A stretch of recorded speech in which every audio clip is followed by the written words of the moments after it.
Y seguimos en Alfil TV. Felipe, tenemos al consultor político de la jornada conectado vía Zoom. Lo tenemos a Cristian Boutier para reflexionar principalmente en primera instancia con respecto a las próximas elecciones del 25 de junio. Faltan tan solo 9 días para esta contienda electoral. ¿Lo saludamos? Así es. Cristian, ¿qué tal? ¿Cómo te va? ¿Cómo están? ¿Cómo andan todos? Bueno, ¿qué números manejas, Cristian, para este 25 de junio? Bueno, ahora vemos una diferencia de Martín Yardora de 8 puntos en el último informe. Esperamos hacer uno a días de la elección para ver si hay un corrimiento de tendencia, aunque venimos midiendo periódicamente, con lo cual en ningún momento vimos un quiebre de tendencia. Sí vimos un achicamiento de la diferencia, teníamos hace 20 días 13 puntos de diferencia, hoy son 8, pero en los diferentes últimos estudios no vimos evolución. Claramente lo que observamos es que a Luis Juez le va a ser muy difícil superar los 40 puntos y a Martín Yardora nunca lo vemos por debajo de los 42, con lo cual puede achicarse, puede estirarse, pero nunca un quiebre de tendencia. Nunca el segundo va a ser primero ni el primero va a ser segundo. Por lo menos es hasta los informes que tenemos hoy en día. Vamos en el último que quede para, pero no creo que se achique esa diferencia en tan pocos días, ¿no? Cristian, en estos informes, ¿qué volumen de indecisos hay? Alguien me hizo en algún momento el razonamiento de que al haber iniciado el cronograma electoral por el interior, existió en el interior antes un clima electoral y por lo tanto ya en el interior hay gente que ya tiene definido su voto en la instancia provincial, en cambio en capital hay muchos indecisos. Y ese sería el motivo por el cual Juez va a venir a hacer su sprint final de campaña en la capital. ¿A vos los números te dicen algo parecido?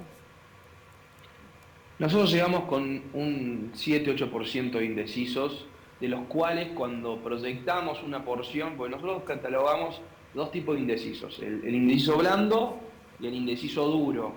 ¿El blando cuál es? El que te dice que no sabe quién vota, pero vos le haces una repregunta y te va definiendo lo que no votaría, con lo cual te va orientando hacia dónde puede virar ese elector.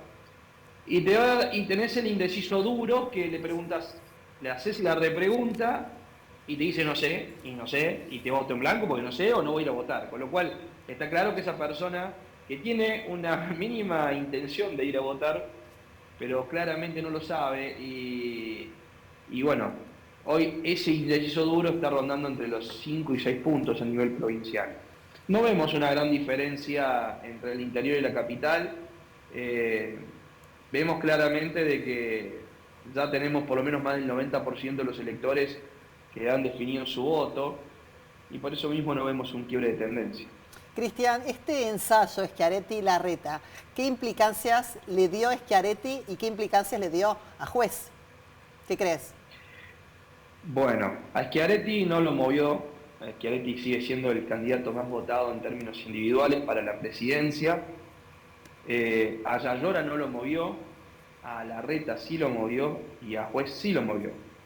A Larreta lo movió para la negativa y a Juez lo movió para la positiva. Nosotros cuando vimos ese salto y ese achicamiento de diferencia de 13 a 8 puntos, no porque Yardora haya bajado, Yardora mantiene los niveles de intención de voto, incluso creciendo de a poquito porque va convirtiendo desconocimiento en imagen positiva y en naturalmente intención de voto en el interior, donde todavía tenía un nivel de desconocimiento superior al 10%, pero Juez sí, Juez pasó, dio un salto importante y achicó de 13 a 8, con lo cual si uno hace una conclusión, ve que Yardora no se vio afectado, que Schiaretti no se vio afectado, que Larreta se vio afectado a la negativa y Juez hacia la positiva, pero tampoco vemos una tendencia que Juez puede seguir creciendo. Fue algo efímero, fue coyuntural y le permitió a Juez, esto sí es interesante, le permitió a Juez nacionalizar el discurso y no provincializarlo. Porque el talón de Aquiles de Luis Juez y el plusvalor de Martín Yardora y Juan Schiaretti es provincializar el discurso, hablar de las obras, de los proyectos y de lo que se viene. Nacionalizarlo como lo que fue y llevarlo a Juez a su zona de confort, con conceptos más abstractos y donde Juez se siente mucho más cómodo, le permitió tener ese grado de injerencia. Bueno, recordemos una conferencia de prensa, una cadena nacional que tuvo Luis Juez por momentos en la puerta de esa reunión de Juntos por el Cambio. Cristian, se ha venido viendo un rol bastante limitado de los candidatos de Milei en las provincias que ya han pasado por las urnas. ¿Qué estás midiendo vos? ¿Cuál va a ser el desempeño de Spacesi y de Rodolfo Eiben en esta elección? Bueno, no va a ser muy distinto a lo que vemos en cada provincia. Creo que ahí sacamos una conclusión de que la fuerza libertaria como motor electoral claramente no tiene injerencia, no existe a lo largo y lo ancho del país. Y hago una salvedad importantísima. No es lo mismo que decir que Javier Milei no existe. Javier Milei en términos individuales sigue manteniendo un nivel de intención de voto. Es el segundo candidato más votado en la provincia de Córdoba para presidente. Por encima de Bullrich, por encima de Larreta, por debajo de Schiaretti. Pero por eso mismo aclaro esto, porque me parece que sería un error auditarlo electoralmente a Milei cuando todavía la cara de Milei no ha estado en las boletas. El 13 de agosto a la noche veremos claramente si Milei, que es una candidatura absolutamente personalista, puede afectar lo que hoy indican las encuestas de su intención de voto. Pero hablo de la fuerza electoral libertaria, que es más una militancia de redes sociales que del terreno. Y en términos individuales, nosotros tenemos tanto la sumatoria de Eiben y Spassky está dando 4 puntos aproximadamente, con una diferencia a favor de Spassky por sobre Eiben. Cristian, ¿qué crees que va a ocurrir en estos próximos días, en esta cuenta regresiva? ¿Se va a polarizar aún más la elección entre las fuerzas más convocantes, Hacemos Unidos por Córdoba y Juntos por el Cambio? ¿O crees que van a aparecer tal vez otros jugadores, pienso Alessandri, Elorrio, los candidatos de Milei, con algún tipo de incidencia? ¿Cómo lo proyectas? No, el camino hacia la polarización, son los principales candidatos, son los que representan las causas, la continuidad y el cambio. Con lo cual me parece que hay más posibilidad de que siga polarizando. Llamativo los números de Alessandri, por ser el peronismo kirchnerista, que no está llegando tampoco a los 4 puntos. Ese es un mensaje que no es muy distinto a lo que pasaba en 2019. Lo que pasa es que en 2019 bajaron la candidatura. Y en un contexto distinto. Recordemos que ahí el Frente de Todos, en términos nacionales, venía con un auge importante y en la provincia de Córdoba, en la elección de agosto, hizo 28 puntos. Hoy, la intención de voto de todos los candidatos del Frente de Todos para las presidenciales no llega a los 10 puntos. Eso es un dato a tener en cuenta. Bien. Pero no, vamos camino a la polarización y vamos camino hacia una pelea mano a mano. Cristian, ¿y qué números tenés de la elección en Capital? Si es que estás midiendo. Bueno, sí, estamos midiendo. Ahí tenemos a Rodrigo Loredo todavía arriba, pero con un dato, arrancó con una diferencia muy grande desde hace tiempo y se viene achicando. La tendencia es que se está achicando. Y hay que ver qué sucede para la elección provincial y cómo impacta y cuál es el resultado en la ciudad de Córdoba, porque me parece que, por más que sean agendas distintas y que sean elecciones distintas, me parece que puede traer cola. Estamos teniendo ya...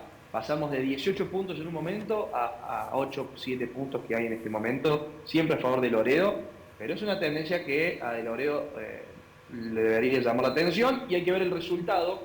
Nosotros la diferencia que estamos teniendo en Capital es aproximadamente 15 puntos a favor de Yayora, con lo cual es un antecedente que puede impactar. ¿La elección provincial puede arrastrar?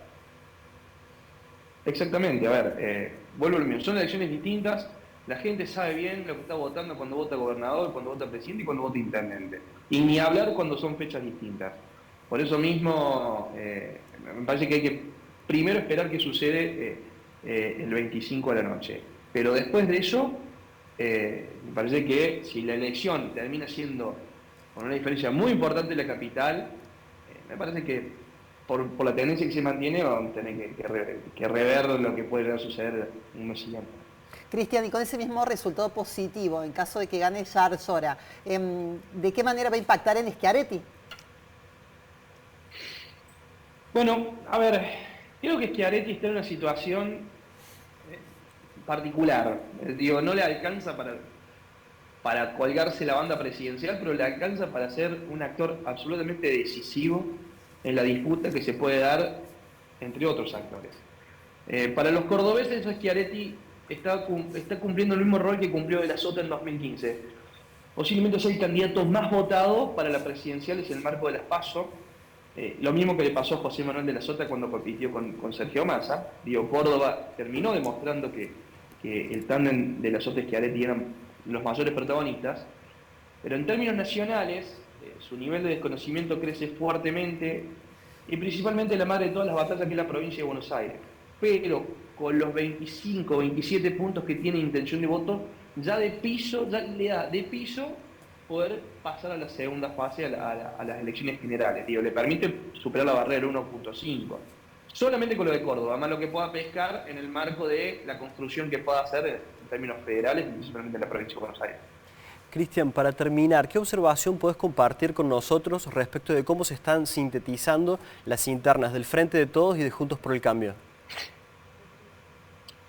De manera sintética, es un caos, es una abstracción caótica, ¿verdad? Me parece. Lo que sucede en el Frente de Todos, y a ver, comparándolo a lo que sucedió hace 4 años, ¿no? Para esta época teníamos bastante claro quién eran los candidatos del Frente de Todos y quién eran los candidatos de Juntos por el Cambio.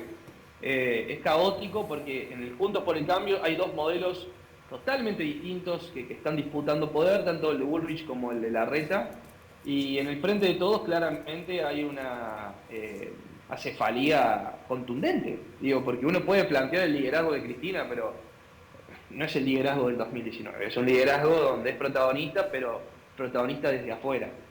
Por eso digo, es caótico, y hasta que no tengamos los candidatos definidos el 24 de junio a la noche, no vamos a saber quiénes van a estar compitiendo, y para empezar a evaluar en términos nacionales, en las provincias, principalmente provincia de Buenos Aires, por lo que implica, y también en el conurbano bonaerense, los intendentes, cómo van a ir, con quién van a acompañar, porque, a ver, capaz que me estoy metiendo mucho en ese submundo, pero es el 25% de los votos del país el conurbano, el 70% de los votos de la provincia de Buenos Aires, y es muy importante, y creo que ahí se está disputando muchísimas cosas, tanto en Juntos por el Cambio como en el Frente de Todos. Cristian, te agradecemos muchísimo tu participación en el programa. Por favor, a disposición. Un gusto siempre. Perfecto. Y después de esta información, de este análisis por parte de este consultor político, nos vamos al corte, y tras él llega nuestro compañero Dirty Ortiz con la columna de Cultura. Ya venimos.